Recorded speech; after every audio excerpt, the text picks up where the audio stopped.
Hey everybody, welcome to the channel. So I've did one of these videos before. I did a what would I do if I had 1 million ringgit, and just continuing on with the series, I am now going to do what I'm going to do with 5 million ringgit. Same breakdown as kind of what I did with the 1 million ringgit. So 10% of it will go to the wife as per usual. So that gives us 4,500,000 ringgit.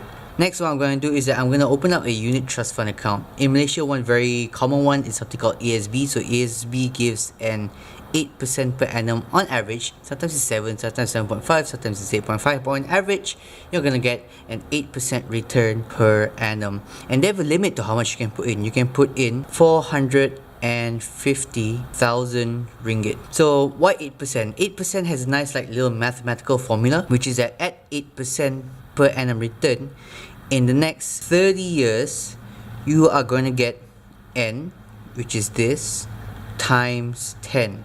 So in 30 years time, 450,000 ringgit will transform into 4.5 million ringgit. So hey, in 30 years, we're back to this value.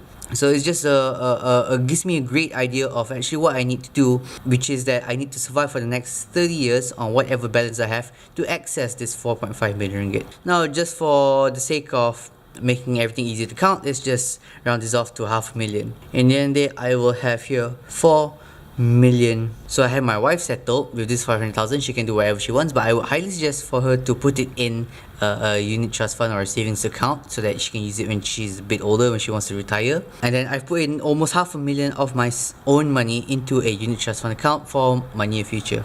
At 4 million, I would use up 1 million for a house. So right now I live in a studio apartment, and one of my targets for 2019 is to eventually purchase a house. I got a couple of apartment viewings lined up to see what I can come up with, to see what kind of house is on the market. But at 1 million ringgit, you can afford very nice landed property here in Shah Alam, which is whereabouts I stay. And Shah Alam is not cheap. No, it's one of the centers of Malaysia. An apartment would be nice, but a landed property, where your kids can run around the playground and all that, can be really nice too. So that leaves me with 3 million. So this 3 million, very simply, I would probably give 500,000 to each of my parents, just kind of pay them back for what they've given me throughout all the years, all the education, all the toys, all the gifts, all the presents, all the things they've done all over the years. So that's 500,000 times 2. This is the final amount I've ended up. So that leads to the next very important question. Can I retire with 2 million ringgit? So my current cost of living is around 40,000 ringgit. This covers everything from fuel to maintenance to bills to housing and all that. And at 2 million ringgit, I gotta make sure that I can survive for the next 30 years.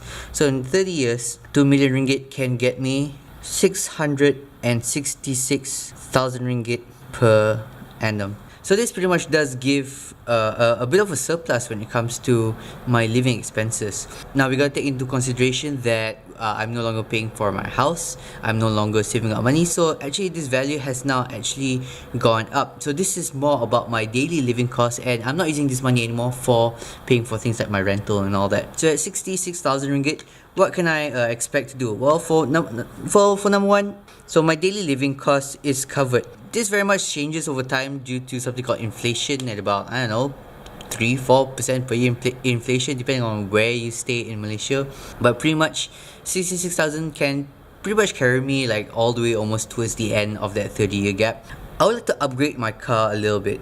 My car right now is fine. There's nothing wrong with it. It runs perfectly well, but if I just upgrade to a slightly nicer car, not only is it a little bit more comfortable, not only is the technology slightly better, it will make sure that I don't waste as much money on fuel, because currently the car that I drive is not the most fuel efficient car there is. Right now I drive a Proton Persona. I would like to upgrade.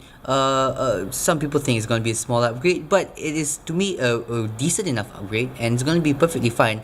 I'd like to upgrade to a Myvi just because of it's using a better engine. It's using a Honda engine. It's better built, it has better qualities, has better safety features, and at the end of the day, it's all around a better car. And finally, the last thing I would do is I would like to travel a bit more. Now, a lot of people say that traveling is food for the soul, and traveling is something that you have to do. It's a great time to bond with your family and great time to know yourself. But something a lot of people don't realize is that traveling is very much a privilege. You travel if you have the money, and if you don't, you're kind of just stuck where you are trying to earn more money. But the great thing about this is that not only will I have more money to travel, in this case, maybe not that much. Maybe I might have 6,000 ringgit a year. Maybe I might have 6,000 ringgit a year because I still need the 60,000 ringgit to maybe upgrade my life a little bit. Join a club, send Lily for education classes, send her for swimming classes and all that. I might take up dance classes myself and all that. On top of that, the most important thing now is that I have that extra time to travel and to work on myself and to spend time with my family. And I think that's the best part about this. 66,000 ringgit is not that much money, especially when you consider that it's something that will have to sustain me per year for the next 30 years. And this value will eventually go down slowly and slowly and slowly.